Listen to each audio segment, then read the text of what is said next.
नमस्कार, स्वागत है आपका द एमपी टाइम्स पर। 4 नवंबर 2025 मध्य प्रदेश सहित देश के 12 राज्यों में एसआईआर अभियान शुरू हो चुका है। एसआईआर यानी स्पेशल इंटेंसिव रिवीजन, जिसमें देश के 12 राज्यों के 51 करोड़ मतदाताओं की सूची फिर से बनाई जाएगी। मध्य प्रदेश के झाबुआ जिले में भी एसआईआर का कार्य शुरू हो चुका है। आम जनता में एसआईआर को लेकर कौतूहल है, कई तरीके के सवाल है। उन्हीं सवालों का जवाब जानने के लिए आज हमने चर्चा की थानला के एसडीएम महेश मंडलोई से। सर, बहुत बहुत स्वागत है आपका द एमपी टाइम्स पर। सर, एसआईआर आज 4 नवंबर से मध्य प्रदेश में शुरू हो चुका है सर। तो सर, ये जानना चाहेंगे कि एसआईआर क्या है और एसआईआर का मुख्य उद्देश्य क्या है सर?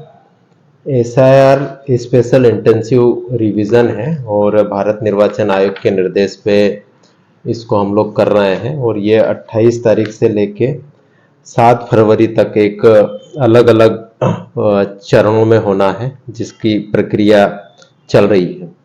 और इसमें 2003 और जो 2025 के हमारे वोटर्स हैं उनकी मैपिंग करना है।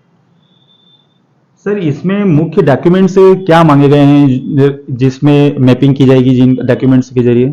इसमें आयोग ने 12 प्रकार के जो डॉक्यूमेंट है उसको आधार माना है और पहचान के लिए उसको यूज कर सकते हैं। जी सर, ऐसे कौन से डॉक्यूमेंट्स है जो बहुत सरल हो जाती है, जिसको लेकर के सर ये प्रक्रिया, जैसे बहुत से अनपढ़ हैं सर, अशिक्षित है, उनके लिए अगर फॉर्म में जो डॉक्यूमेंट्स रिक्वायरमेंट रहेगी वो क्या रहेगी और कौन से ऐसे प्रमुख डॉक्यूमेंट्स है जिनसे ये प्रक्रिया आसान हो जाती है सर?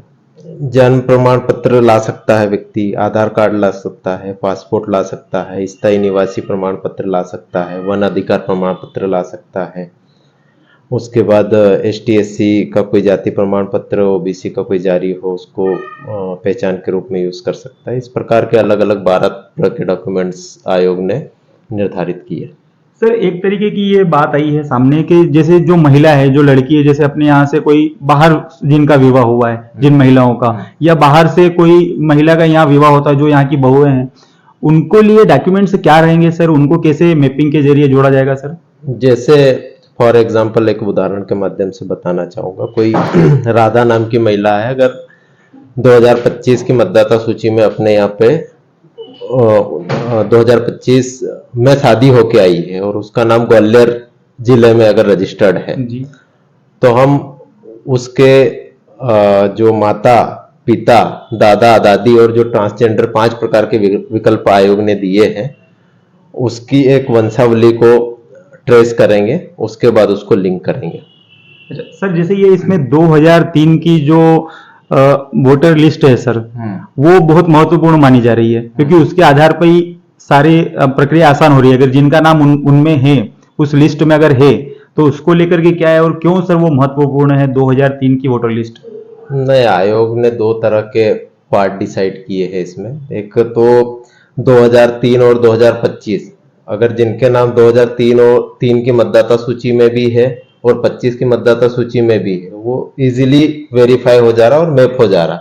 दूसरा पॉइंट है, फॉर एग्जांपल मेरा नाम महेश है, मेरा नाम 2025 की मतदाता सूची में है, 2003 की सूची में नहीं है, क्योंकि उस समय मेरी आयु 18 वर्ष नहीं थी।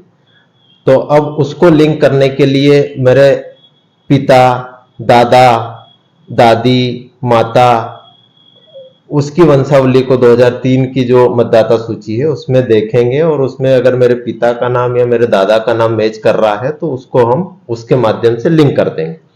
सर, जैसे भी आपने बताया कि किसी महिला का बाहर से विवाह हो और वो यहाँ पर आई है, जैसे उसको मैं थोड़ा समझना चाहूंगा ताकि हमारे जो दर्शक है वो भी समझ जाए इसको, कि ज्यादातर महिलाएं हैं वो उनके लिए खास तौर पे सर, जैसे बाहर से अगर कोई आई है, अभी इसी सन में शादी हुई है 2025 में, और वो नामावली में उसका नाम नहीं है, इसके पहले जो वोट दिया या वोट नहीं दिया हो उन्होंने पिछली विधानसभा चुनाव में या जो भी चुनाव गए हैं उसमें, तो अगर उनका नाम अब तक जुड़े ही नहीं है किसी भी वोटर लिस्ट में है तो फॉर्म 6 और घोषणा पत्र के माध्यम से जुड़ जाएगा। अगर वो अन्य स्टेट के हैं तो वहां से डॉक्यूमेंट्स कुछ लगेंगे सर फिर? हाँ, वो जो डॉक्यूमेंट्स है वहां से BLO जो भी डॉक्यूमेंट रिलेवेंट डॉक्यूमेंट की आवश्यकता है वो संपर्क करके उसको क्रॉस चेक करके फॉर्म 6 भरा के घोषणा पत्र लेके उसका फॉर्म नया तो भरवा देंगे हम, अगर पहले से जुड़ा है उसका नाम। नहीं, पति के इसमें भी अगर नहीं जुड़ा हुआ नाम, अभी जैसे आधार कार्ड में भी उसके पति का नाम नहीं आया और वो अदर स्टेट की महिला है, अदर स्टेट की हो, अपने स्टेट की हो, अगर उसका पहले मायके में भी अगर नाम था तो वो तो फिर ट्रांसफर हो जाएगी। अगर पहले से इपिक है, उसका इपिक नंबर दे देगी तो हम तत्काल उसको ट्रांसफर कर देंगे। यदि अगर उसका पहले भी मायके में भी नहीं जुड़ा है और यहाँ पे भी नहीं जुड़ा है तो नया फॉर्म अप्लाई कर सकते हैं। फॉर्म 6 अप्लाई करेंगे, साथ में घोषणा पत्र दे देंगे अपना, उसके माध्यम से जुड़ जाएगा। अगर मायके में है अगर ऑलरेडी तो उसको तो ट्रांसफर करना है, वही इपिक नंबर से ट्रांसफर हो जाएगी वो यहाँ पे। हाँ, उससे इजी हो जाएगा ये। इजी हो जाएगा भाई।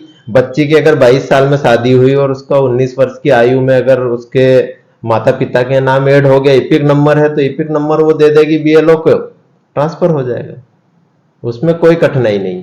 सर आखिरी ये था कि कई बार हमने देखा, जैसे बिहार में देखा कि कुछ चुनाव आयोग को लेकर के विरोध हुआ, एसआईआर को लेकर के।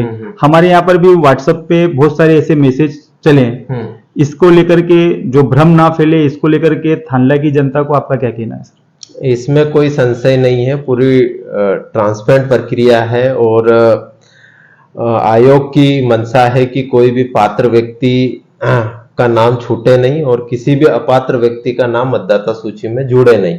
यही पूरा प्रयास हम लोग कर रहे हैं, हमारा पूरा अमला कर रहा है ग्राउंड पे और पूरी ट्रांसपेरेंट प्रक्रिया है, इसमें कहीं कोई गलत नहीं हो रहा।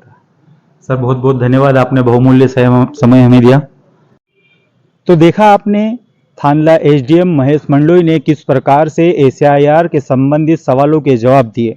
उम्मीद करता हूं इस वीडियो के माध्यम से एसआईआर को लेकर के आपके मन में जो सवाल उत्पन्न हो रहे होंगे उनके आपको जवाब मिले होंगे। आने वाले समय में भी एसआईआर से संबंधित कई वीडियो हम लेकर आने वाले हैं। फिलहाल इस वीडियो में इतना ही। उम्मीद करते हैं मेरे द्वारा बनाया गया ये वीडियो आपको पसंद आया होगा। अगर आपने अब तक हमारे यूट्यूब चैनल को सब्सक्राइब नहीं किया है तो हमारे YouTube चैनल को सब्सक्राइब कर दीजिएगा।